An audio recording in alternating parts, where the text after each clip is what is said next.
Shashi, let me ask you, we have spoken much about D2M broadcasting in India. How do you look at its rollout and its feasibility in this market? See, D2M is a very uniquely Indian innovation that has emerged from the the broadcasting sector. If you recall, when many of us were children, broadcasting used to be on rooftop antennas.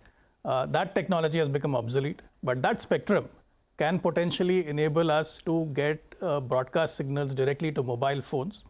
India being one of the largest markets for mobile phones and mobile devices, a very diverse population.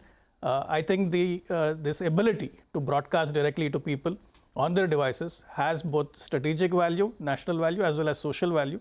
And of course, the topic of today is what is the commercial value around it. But tell me, the feasibility of its revenue models, does it suit the Indian market? See, I think the commercial potential or commercial innovation of something of this nature, because it's a truly disruptive technology, right, has to emerge from the market.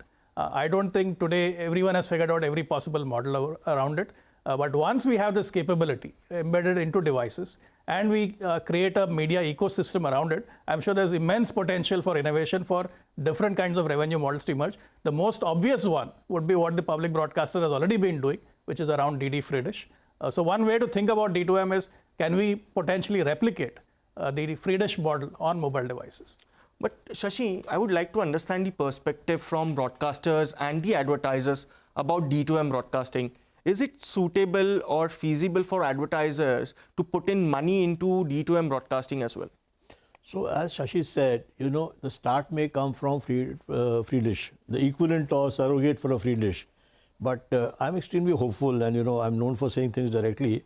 So I think they'll start from there, it'll go up. Don't forget that today content is monetized on the biggest platform for monetizing content, advertising content is YouTube. It's bigger than any broadcaster.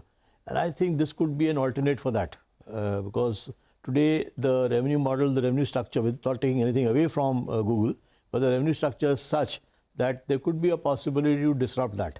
So I think if whether the public broadcaster or whether someone else or a broadcast player gets into that, I think there are many other ways of leveraging, so I'm not too concerned. So I would say it will start, as Shashi called out, from bottom up, where there is an unserved need at this point in time. There are many people who don't have TV connections, maybe 30 million or so, maybe more.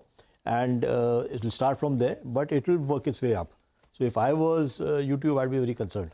So you mean to say that D2M broadcasting will be a killer for a monopoly like YouTube in India? I mean, this is being said internally, but I'm saying it directly that, it's like UPI. Where did UPI started one way, but it's gone, it's all pervasive. It can be anywhere. So I think if handled well and if nurtured well, which I'm sure it will be, it will have many, many advantages. And just now it's primarily content. YouTube is primarily fun, entertainment content. This, as Shashi called out, has many, many other applications. So there's a lot more potential than what it is today.